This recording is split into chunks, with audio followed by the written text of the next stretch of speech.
ಮಾತು ಮಾತಿಗೆ ಹರತ ನುಳಿದರೆ ಪಾಪ ಲೋಪ ಚನಮಲ್ಲ ಮಾತು ಮಾತಿಗೆ ಶಿವತ ನುಳಿದರೆ ಸಮರಸಲಿಂಗ ಚನಮಲ್ಲ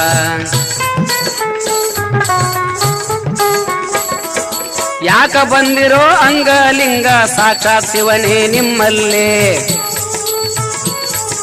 ದೇವರ ಕಾಣದೆ ಹೊರಳಿ ಬಂದರೆ ಪಾದವ ತೋರೋ ಮಲ್ಲಯ್ಯ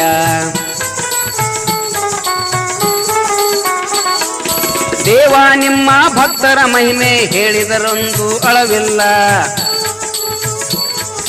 ಹುಗಳಿಂದ ಬಸವನ ಪ್ರಾಣ ಪಡೆದರ ಹುರುಳಿ ಬಿತ್ತಿ ಬೆಳೆದವನೊಬ್ಬ